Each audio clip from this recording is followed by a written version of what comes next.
तुम्हें वन में इतनी दूर छोड़ाया हूँ जहाँ अयोध्या की लक्ष्मण। मुझे संकेत भी मत देना कि तुमने सीता का त्याग कहाँ किया है।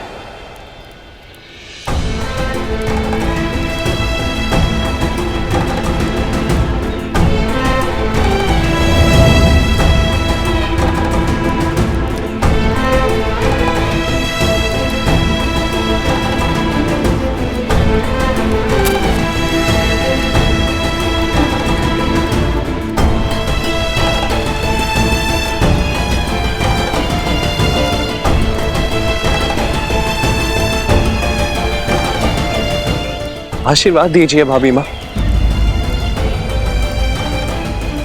कि आपका पुत्र भैया के सौंपे कार्य को पूर्ण कर सके।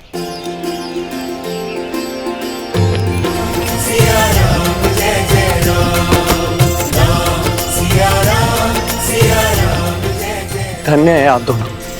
आत्मा के बिना प्राण कैसे होते हैं। आप यहाँ आश्रम में वनवासी का जीवन जी रहे हैं, अभावों में रह रही हैं, और वहां राम भैया अपने महल में सन्यासियों का जीवन जी रहे हैं।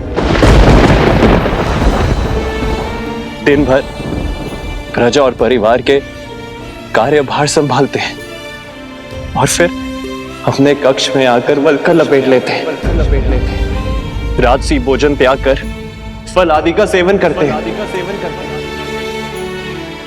अयोध्या के प्रतापी महाराज से आपके पति बन जाते। कोई कुछ कहता नहीं है भाभी माँ, किंतु सब जानते हैं कि भैया का केवल तन वहां है, उनकी आत्मा यहां आपके साथ है। आपकी पीड़ा उनके त्याग में झलकती है। राम सिया राम सिया राम सिया राम। प्रेम और समर्पण की पराकाष्ठा है मेरे श्री राम। प्रेम के बिना समर्पण असंभव है भाभी माँ। ये त्याग तभी हो पाया क्योंकि आप दोनों का प्रेम असीमित है।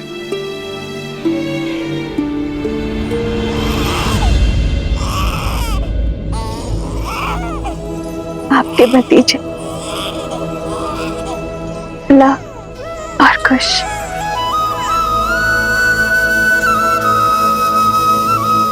भाभी माँ, क्या मैं उन्हें देख सकता हूँ? युगल पुत्र पूरा सिया परिवारा, प्रबल आनंद शत्रुघ्न जो पारा।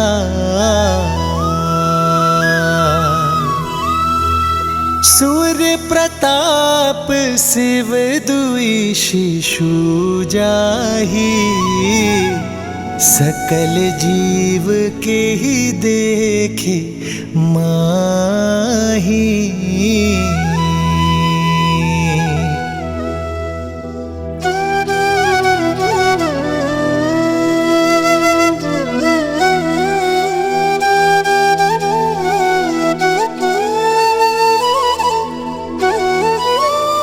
अब आज्ञा दीजिए भाभी माँ।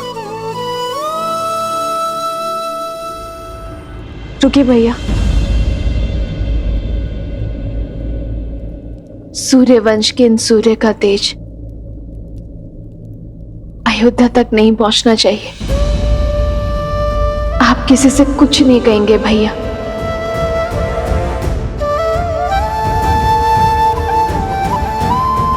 श्री राम से भी नहीं।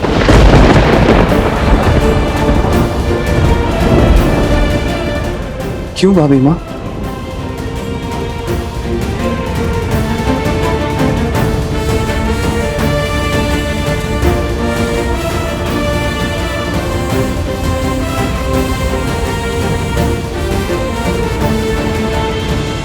संतान के लिए पिता का मोह वो घातक शस्त्र है शत्रुघ्न।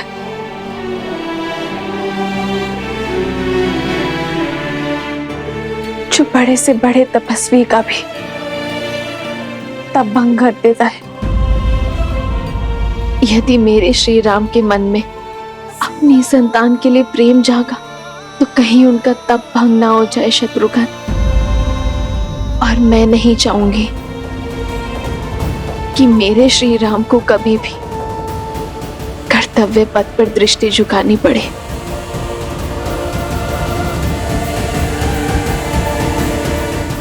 आपके आदेश का पालन किया जाएगा भाभी माँ। अब मुझे आज्ञा दीजिए। तेरी जय जयकार, सिया राम की जय जयकार।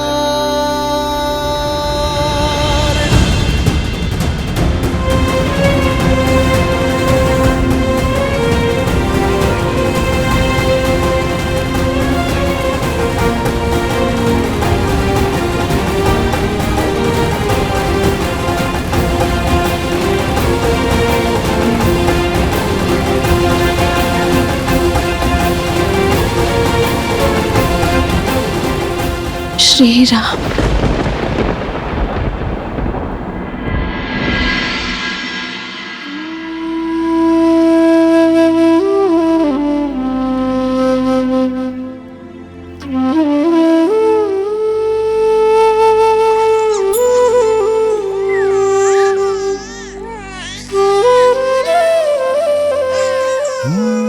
मंगल भवन अमंगल हारी, ध्रुव सुदस राम भैया अपने महल में सन्यासियों का जीवन जी रहे हैं।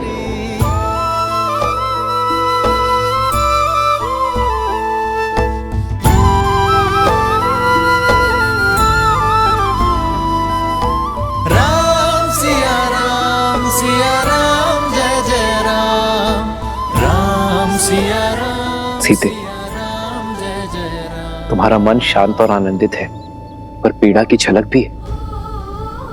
कदाचित तुम्हारे सुख का कारण हमारी संतान है, पर पीड़ा का कारण।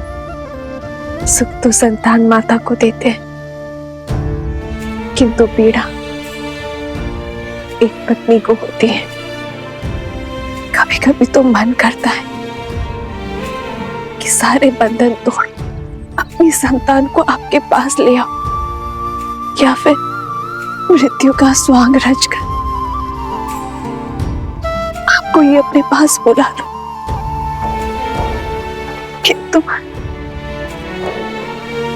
किंतु तुम जनक की पुत्री हो, राम की अर्धांगिनी हो, रघुकुल की पुत्र वधू हो।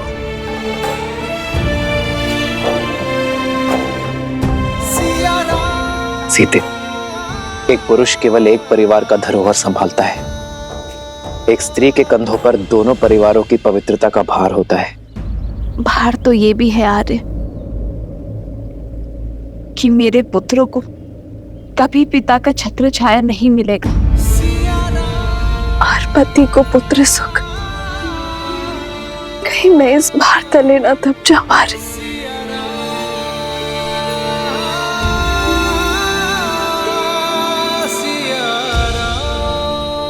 भार स्वार्थी होता है सीते, उद्देश्य निस्वार्थ। ये लड़ाई केवल हमारी संतानों के लिए नहीं है, समाज के लिए है,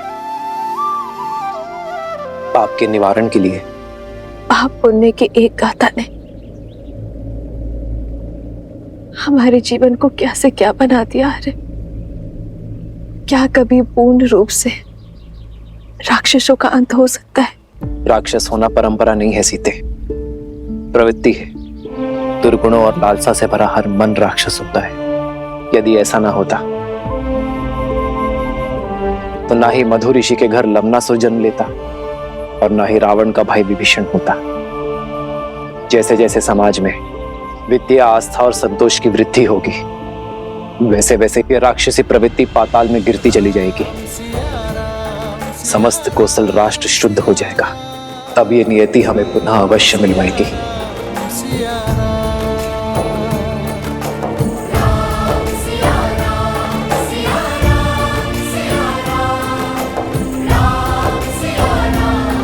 राम कथा में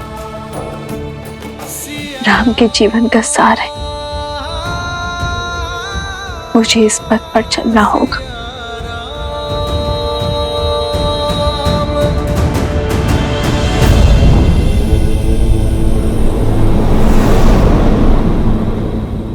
माता सीता अगर अयोध्या में होती तो लव और कुश का लालन पालन उनके लिए कितना सरल होता ना। अब यहाँ आश्रम में अयोध्या की महारानी को शरण लेनी पड़ी है। पुत्र गणेश, इस संसार में हर स्थिति का महत्व होता है। देवी सीता की इस स्थिति का महत्व है अपने पुत्रों को सुसंस्कार देना और लोक अपवाद से उनकी सुरक्षा करना। गणेश, जैसे तुम्हारी माता आदि शक्ति संसार की कारण शक्ति है, देवी सरस्वती संसार की ज्ञान शक्ति है, वैसे ही देवी लक्ष्मी संसार की पालन शक्ति है। अब तुम ही सोचो, जो समस्त संसार का लालन पालन करती हैं, जब वो इन विषम परिस्थितियों में मानव अवतार में सीता के रूप में अकेले अपने दोनों पुत्रों का लालन पालन करेंगे, तो उनके दोनों पुत्र कैसे प्रखर होकर निखरेंगे।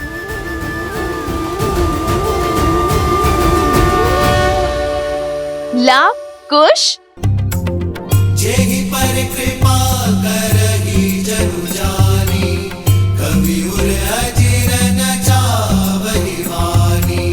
देव शिशु जन विधाति सूरा, कल्पलोक अति दिव्य विधुरा। एक मुख सूरज एक मुख चंदा, लव कुश सुख आनंदा। एक एक आत यमज युगला, जानकी सुत रूप नव कुश होला। जानकी सुत रूप नव कुश होला।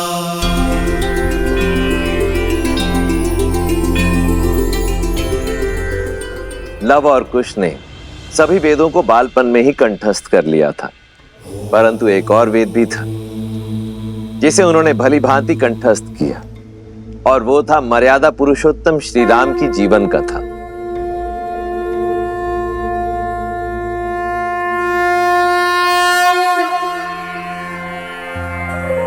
बैठो। ओम भूर्भुवः स्वः, अग्निर्षि पवमानः। पांचजन्यः पुरोहितः, नमिमहे महाज्ञं स्वाहा। इदं अग्नये पवमानाय, इदं नमः। शास्त्र विद्या के साथ साथ शस्त्र विद्या में भी निपुण होते चले गए।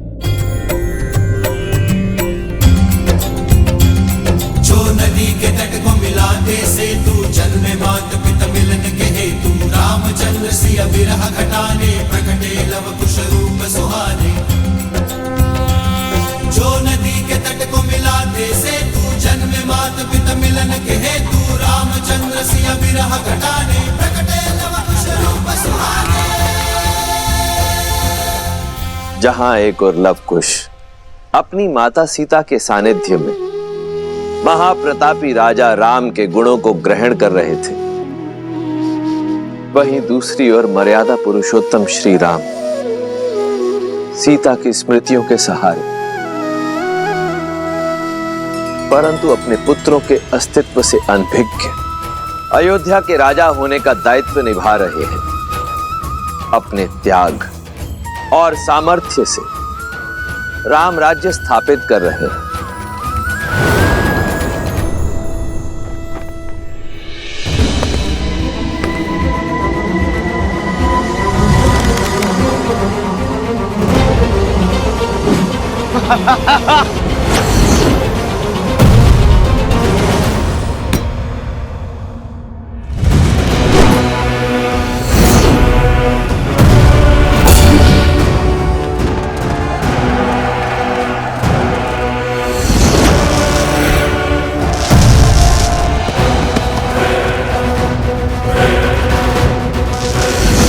वहां शत्रुघ्न और लवनासुर का युद्ध वर्षों तक चला।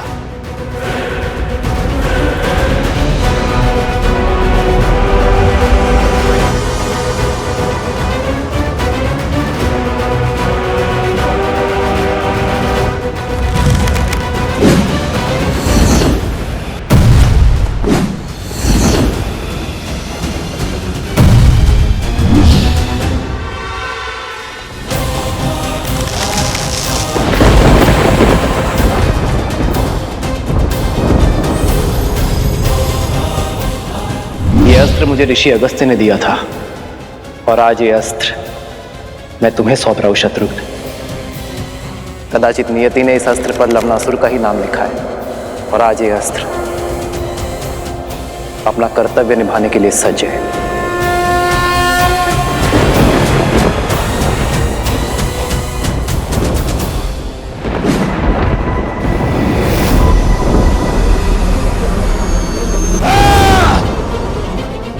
नारायण के अस्त्र और मेरे अस्त्र की भिड़ंत से इस संसार को सर्वनाश से बचाने के लिए मैंने अपना अस्त्र लौटा लिया।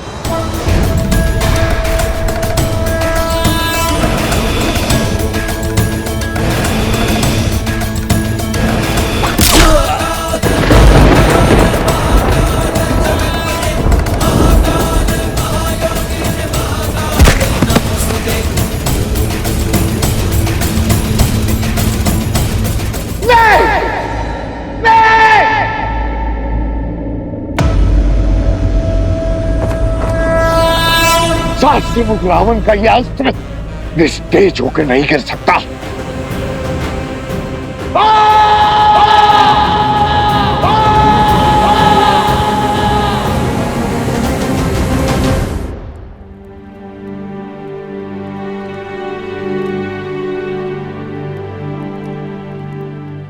प्रेम समर्पण करुणा ज्ञान से है भरा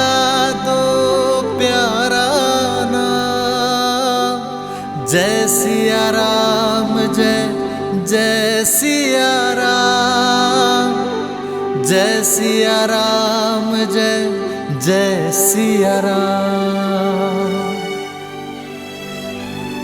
सिया राम, सिया राम, सिया राम, सिया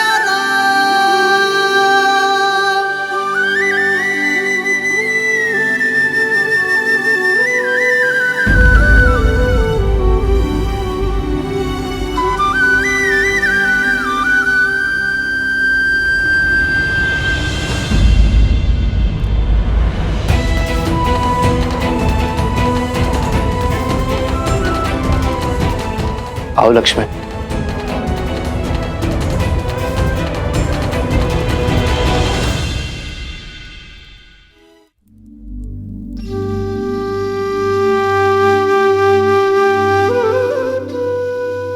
जिन श्री राम के बाईं ओर भाभी माना खड़ी हो, वो अयोध्या के राजा राम अवश्य हो सकते, परंतु लक्ष्मण के भाई कदापि नहीं।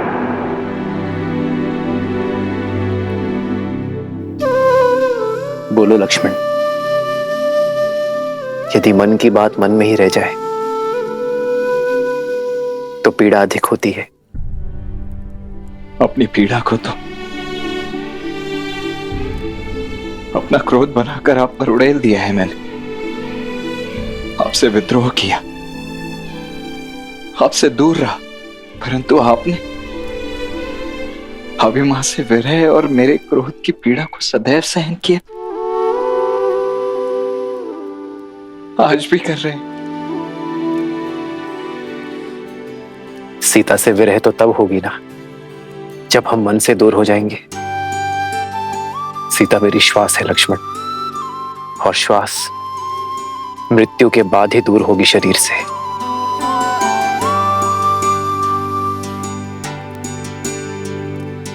और रही बात तुम्हारी, तुम्हारे क्रोध में भी मेरे लिए प्रेम था, अपनी भाभी मां के लिए प्रेम था, और प्रेम कभी अनुचित नहीं होता लक्ष्मण।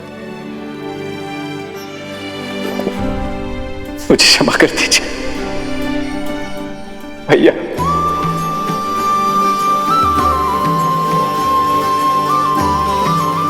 क्षमा कर दीजिए भैया।